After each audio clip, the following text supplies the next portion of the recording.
왜냐하면 주님의 빛이 있는다는 것은 그 빛 가운데 자기가 찔림을 받거든요. 그래서 그래도 사람들은 뒤에서 죄를 졌대요. 전에 같으면. 하지만 이제는 그렇지 않대요. 이젠 드러내놓고 죄가 무슨 자랑이라도 되는 것처럼 쿨한 것처럼 그렇게 죄를 짓게 된다는 거죠. 그것은 교회의 잘못이라는 거예요. 교회의 영광의 빛이 떠났기 때문에 지금 사람들은 그렇게 살 수밖에 없다는 거죠. 여러분 심각한 때예요. 그리고 죄는 항상 광기를 부립니다. 죄는 그냥 그대로 그 사이즈로 있지 않아요. 죄는 항상 부풀려져요. 그리고 광기를 부리고 그 패역함이 극대화됩니다. 지금 우리 사회는 그런 상태로 되고 있어요. 그런 사회에 지금 쩔어 있습니다. 근데 지금 그 잘못들이 다 우리에게 있다는 거예요. 가증한 것을 보면서도 가증하다고 하지 않아요. 악한 것을 보면서도 악하다고 하지 않아요. 악한 것을 자랑해요. 이게 창기의 낯이 아닙니까? 창녀의 낯이죠. 부끄러운 걸 모르는 거예요. 죄의 그 오염성, 죄의 구역질하는 거, 그 더러운 걸 모르는 거예요. 감각이 없어요. 여러분, 교회가 하나님의 진노와 심판에 대해서 잃어버린 지가 오래됐대요. 하나님을 아는 지식을 쓴 제이아이 패커는요, 이 조류와 이 습관, 이것이 이미 19세기에 독일 신학자들에 의해서 이미 그때부터 구축이 된 거라고 합니다. 그래서 사람들은 하나님은 무조건적으로 무한히 참으셔야 되고 하나님은 그저 인자해야 되고 그 성품 외에는 가려진 완전히 성경하고는 동떨어진 하나님을 그때부터 전파시킨 거예요.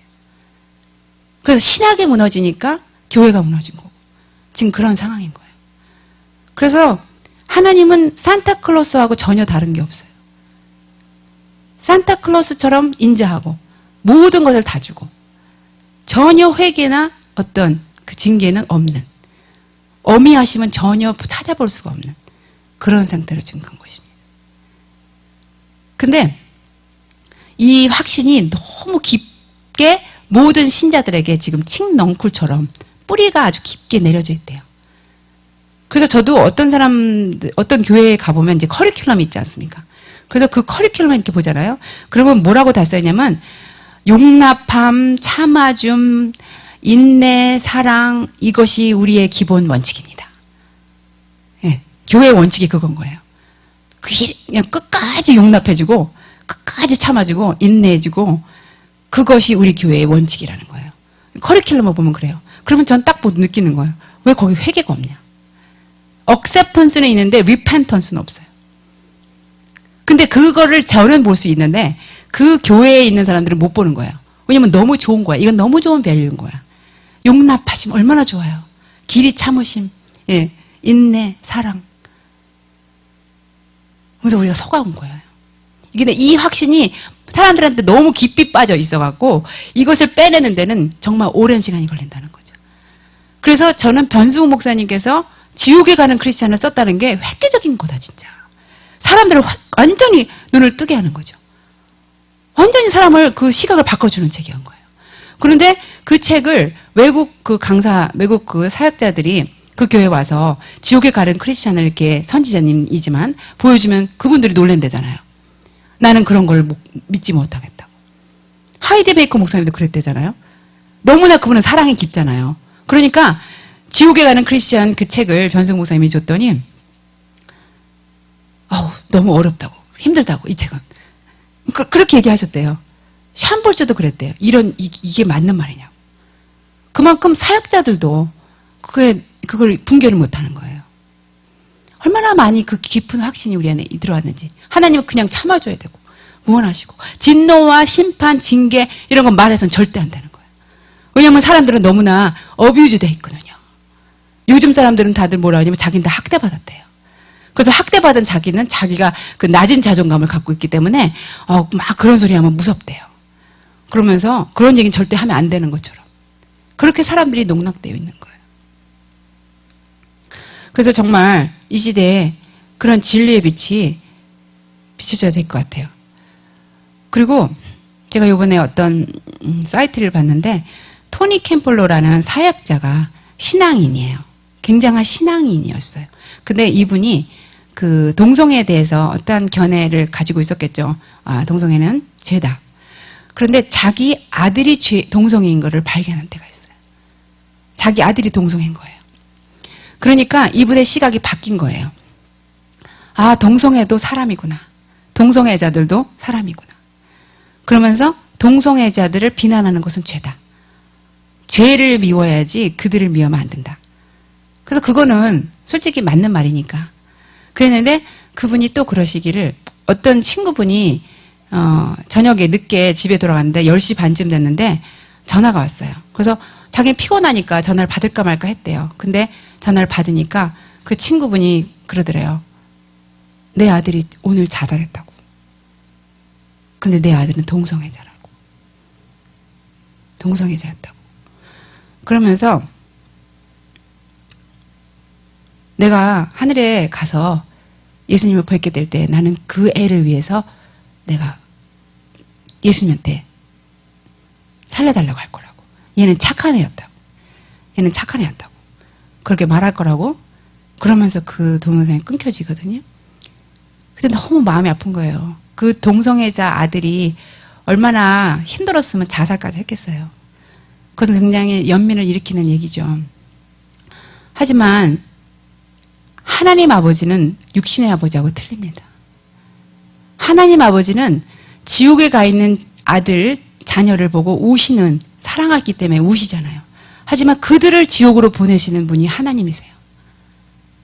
근데 육신의 아버지는 사랑하기 때문에 아마도 지옥까지도 그와 함께 같이 가기를 원하실 거예요.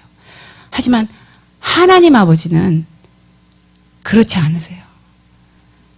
사랑이 많으시고 지옥에 가 있는 영혼들 보고도 지금도 울고 계시지만 그들을 지옥으로 보낼 분이 바로 하나님이십니다. 왜 그걸 모르는지 모르겠어요. 하나님은 의를 보호하시는 분이에요. 자신의 의를 절대로 삭감하지 않으시는 분이십니다.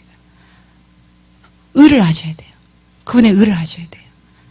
여러분, 동성애자들에게 연민을 가져야 되지만 그 죄를 절대로 용납해서는 안 됩니다. 그럴 때 우리가 이런 경우가 있어요. 우리의 경험으로 진리를 해석하려고 하는 오류에 빠져요. 잘 들으세요, 여러분. 우리가 어떤 경험을 하고 나잖아요.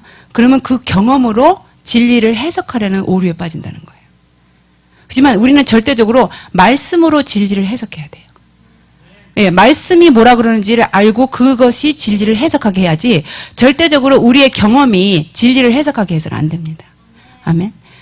그래서 상처라는 것을 굉장히 조심해야 되는 게 상처라는 틈을 통해서 사단은 진리를 오류로 해석하게, 오해하게 만들고, 예, 상처의 틈을 통해서, 왜냐하면 그 아버지 같은 경우도 상처가 있잖아요. 그러니까 하나님한테 구걸하면 그 아이가 천국에 갈 수 있는지 어떤 그런 환상에 빠지는 거죠. 그게 아니에요. 내 경험은 아니에요. 진리가 뭐라고 그러는지 그걸 아셔야 됩니다. 그래서 상처를 조심하셔야 돼요. 상처의 틈을 통해서 사단은 개입한다. 그래서 우리가 정말 하나님의 깊은 사랑과 그분의 연인되는 거, 그거를 알아야만 됩니다. 그리고 왜 그분이 그토록 진노하시는가, 그 죄에 대한 진노와 혐오가 어떠한 것인가, 그거를 알아야만 그러한 자에게 부으시는 친밀함을 알게 돼요. 여러분, 하나님은 절대적으로 죄도 모르고 의도 모르고 분별을 못하는 사람한테 그분의 가장 깊은 친밀한 포도주를 붓는 분이 아니에요. 그를 진정으로 회개하는 자, 정말 의로워지고자 하는 자에게 하나님의 사랑의 포도주를 붓는 것입니다. 예. 그래서 또 하나 하나님에 대해서 우리가 알아야 되는 것은 그래서 질투의 하나님인 거예요. 여러분, 질투의 하나님을 말할 때 사람들은 하나님이 이기적이다. 어떻게 자기만 사랑하라 그러나. 그러죠. 그리고 질투란 말에는 어떠한 뉘앙스가 있냐면 우리가 사람들을 질투할 때처럼 조금 이기적인 질투. 예? 그렇잖아요. 하지만 하나님의 진노가 우리의 진노와 다른 것처럼 하나님의 질투는 우리의 질투하고 다른 거예요. 여러분, 정상적인 남편이 어떠한